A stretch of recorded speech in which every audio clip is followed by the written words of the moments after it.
අපේ පන්සල ගල්කන්ද ශ්‍රී විවේකාරාම විහාරස්ථානයේ චෛත්‍ය රාජාණන් වහන්සේගේ තීන් තාලේප කිරීමේ උතුම් කටයුත්තයි අද දවසේ සිද්ධ කරන්න බලාපොරොත්තු වෙන්නේ.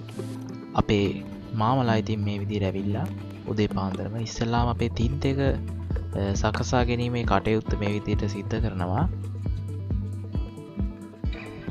මේ සැරේ තීන්ත එක කඩාගෙන තීන්ත එක දිය කරගෙන ඒ සඳහා කටයුතු ලෑස්ති වෙනවා. ඒ වගේම අනිත් අය චෛත්‍ය රාජාණන් වහන්සේගේ පිරිසිදු කිරීම කටයුත්ත තමයි මුලින්ම අද දවස් සිද්ධ කරන්න බලාපොරොත්තු වෙන්නේ. මුලින්ම බුදුන් ඇඳලා චෛත්‍ය රාජාණන් වහන්සේට වන්දනා කරලා අවසර අරගෙන තමයි මේ විදිහට මුලින්ම චෛත්‍ය රාජාණන් වහන්සේගේ උඩට නගින්නේ. ඊට පස්සේ සම්පූර්ණයෙන්ම පිරිසිදු කිරීම කටයුත්ත තමයි ඉස්සෙල්ලාම කරගන්නේ. වල් පේන ඇති මේ කට්ටිය වටේ තියෙන වල් ගලවනවා. ඊට පස්සේ චෛත්‍ය රාජාණන් වහන්සේ උඩ නැගලා වැස්සයි අවුවයි එක්ක කාලයත් එක්ක මේවස් දිය බදලා අපවිත්‍ර වෙලා තියෙන්නේ. තීන් තාලෙප කිරීමට කලින් ඉස්සෙල්ලාම මේ ඔක්කොම සුද්ධ කරගන්නවා. සම්පූර්ණ වටපිටාවත් එක්කම කට්ටිය සුද්ධ කරගෙන යනවා. සම්පූර්ණ චෛත්‍යය උඩ ගෙදලම සුද්ධ කරගන්න ඕනි. අවුරුදු ගානකට සැරයක් තමයි මේ කටයුත්තට කට්ටියට සම්බන්ධ වෙන්න හම්බෙන්නේ. ඉතින් ගමේ ඉන්න තරුණ පිරිස ඉතා උනන්දුවෙන් මේ කටයුත්ත සිද්ධ කරනවා.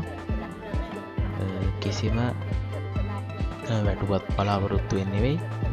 තමන් ඉතාමත් ආසාවෙන් තමයි මේ කටයුතු කැප වෙලා සිද්ධ කරන්නේ. මේ පිරිස ගත්තාම නම් ගමේ ගොඩක් පොදු වැඩවලදී අපි හැමදාම දකින පිරිසක්. මේ අය මේ කටයුතු වලට අනිවාර්යෙන් අපි පන්සලේ සම්බන්ධ වෙනවා. මේ විදිහට මුලින්ම සුද්ධ කිරීමේ කටයුතු කරගන්න ලොකු වෙලාවක් යනවා. තමන්ගේ රක්ෂාවන් ඒ වගේම කටයුතු සියල්ල දවසකට කල් දමලා අපේ පන්සල කියන හැඟීමෙන් තමයි මේ අය මේ කටයුතුත් එක්ක සැදී පැහැදී එකතු වෙලා කටයුතු කරන්නේ. තමන්ට හිතලා සතුටු වෙන්න පුළුවන් මිනිස්සු වඳින වාරයක් පාසා නිති පින් ලැබෙන උතුම් පින්කමක් තමයි මේ චෛත්‍ය රාජාණන් වහන්සේගේ තීන් තාලේප කරනවා කියලා කියන්නේ.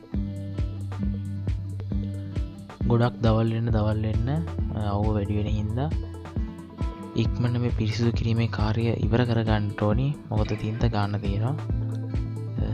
ඉතින් කට්ටිය බොහොම උනන්දුවෙන් ඉක්මනට වැඩ ටික කරගෙන යනවා. ඒ වගේම මේ කටයුතු සඳහා වචකයෙන් හරි උදව් උපකාර කර හැමෝටම අපි පුණ්‍ය අනුමෝදනා සිද්ධ කරනවා.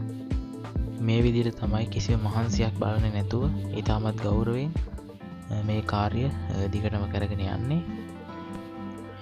ඔන්න මේ වෙද්දී තින් තාලේප කිරීමේ කටයුතු පටන් අරගෙන තියෙන්නේ. උඩම කොත් කැරල්ල ඉඳලා පහළට තින්ත ගාගෙන එනවා. මේ උඩම හරියේ මේ තියෙන්නේ හතර කොටුව. මේක තමයි ධාතුන් වහන්සේලා තැන්පත් කරලා තියෙන්නේ. ඉතින් ඊටාම පරිස්සමට මේ කටයුත්ත සිද්ධ කරන්නට ඕනි.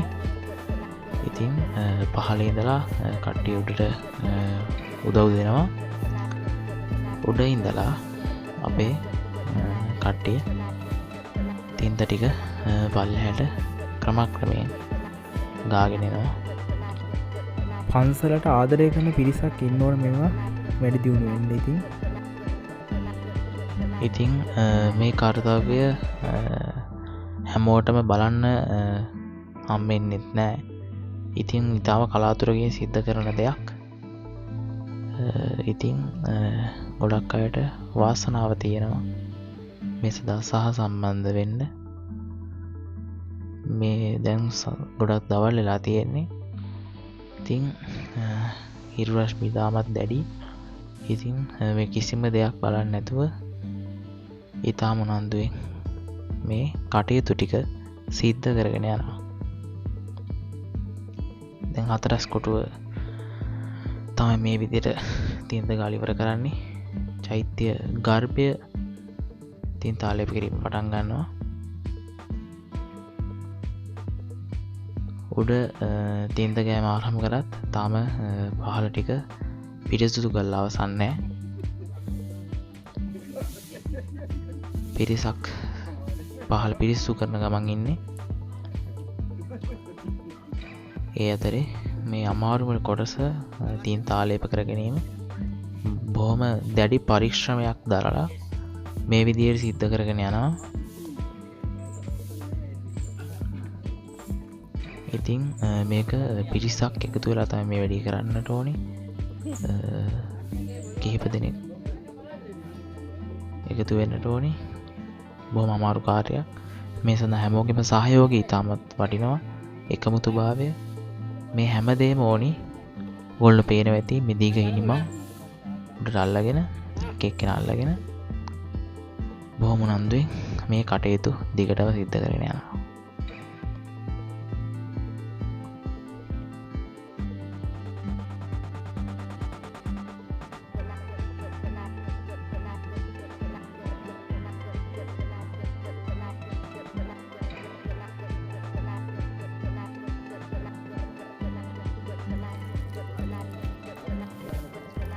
අතීතනම් චෛත්‍ය රාජන් වහන්සේලාගේ හුණු පිරියම් කිරීම තමයි සිද්ධ කරේ.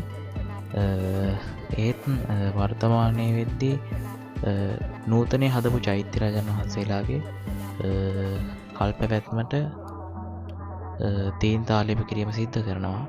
එහෙත් දැනටත් පුරාතන අතීතයේ සිද්ධ කරපු රජවරු සිද්ධ කරපු චෛත්‍ය රාජන් වහන්සේලාගේ හුණු පිරියම් කිරීම කටයුතු දැනට සිද්ධ වෙනවා. රුවන්වැලි සෑය වගේ ඉතා පැරණි ස්තූපයන්ගේ දැනටත් හුණු පිරියම් කිරීම තමයි සිද්ධ කරන්නේ.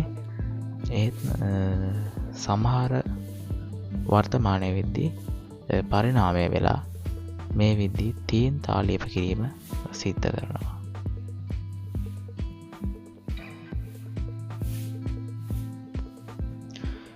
මෙන්න මේ විදිහට මේ බැඳලා තියෙන මේ දියසෙවල මේ පාසි වගේ බැඳලා තියෙන මේ අපවිත්‍ර විච්චේවා මේ විදිහට ඉතාමත් ගෞරවයෙන් පිරිසිදු කරනවා. මේවා පිරිසිදු කරලා තමයි සම්පූර්ණ තින්ත ආලේප කිරීම සිද්ධ කරන්නේ. නැත්තම් මේක දිගු කල්පයක් තියාගන්න අමාරුයි. මේ වෙද්දී නම් චෛත්‍ය ගර්භයේ තින්ත ගාලා ඉවරයි. ඒත් එක්කම මේ වටපිටාවෙත් ගාන්න පටන් තියෙන්නේ. ඉතින් මේ විදිහට සියලු දෙනාම එකතු වෙලා චෛත්‍ය වහන්සේගේ ඉස්සරහා බුදු කුටිය සහ වටේ දේවල් මේ තින්ත ගෑම සිද්ධ කරගෙන යනවා. මේ තියෙන චෛත්‍ය වහන්සේගේ ඉස්සරහා තියෙන බුදු පිළිම වහන්සේ. ඉතින් මේ හරියත් කට්ටිය පිරිසිදු කරන ගම තින් තාලේප කිරීම සිද්ධ කරගෙන යනවා.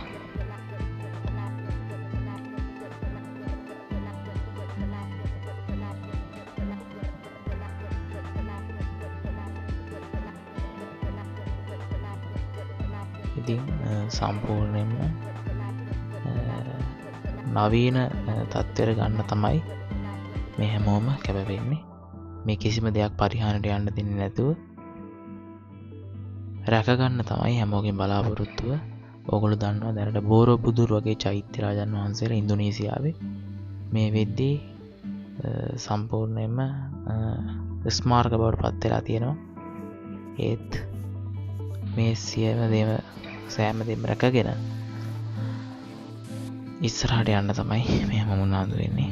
මේ තියෙන්නේ පහළ කොටස තියෙන එළිය වැඩ.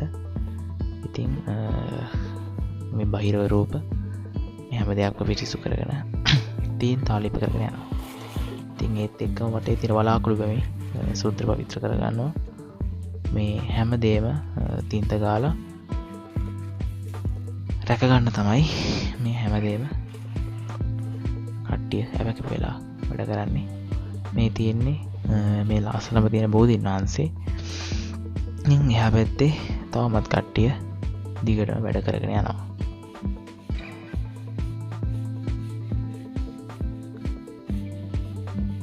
ඉතින් තින්ත ගාන එකමත් නෙවෙයි මේවා පිරිසු කරන්නත් කට්ටිය උනන්දු වෙනවා. ඉතින් මේ හැම දෙයක්ම තමන්ට නිති පින් ලැබෙන පින්කම්. ඉතින් දැන් තින්ද ගාලා හමාරයි. චෛත්‍යරාජන් වහන්සේගේ සම්පූර්ණව තින්ද ගාලා ඉවරයි. ඉතින් දැන් මේ සූදානම් වන්නේ උඩම කොතේ බාසෝ දාලා සම්පූර්ණ මේ පිරිසුදු කිරීමක් කරන්නේ මේ. ඊට පස්සේ අවසානයේ මෙන්න මේ විදිහට තමයි චෛත්‍යරාජන් වහන්සේගේ තින්ත ගෑමේ අද දිනේ කටයුතු නිමාවටපත් වෙන්නේ. චෛත්‍යරාජන් වහන්සේගේ කටයුතු සම්පූර්ණයෙන්ම මේ විදිහට ඉවර කරනවා. ඉතින් දැන් තියෙන්නේ වටේ වලාකුළු බැමිවෙන වැඩ කටයුතු ඉවස කරගන්න පමණයි. ඉතින් අවසානයේ මේ බොහෝ දෙනාගේ කැපකැපවීම උත්සාහය මේ විදියට සාර්ථක අයුරින් අද බලාගන්න පුළුවන්. මුලින් තිබ්බව නෙවෙයි ඔක්කොම සුදු වන්න ආකාරයට බබලන. ඉතින් මේ කටයුත්තත් එක්ක අද මෙතනින් සබ කරනවා. සැමට තෙරුවන් සරණයි.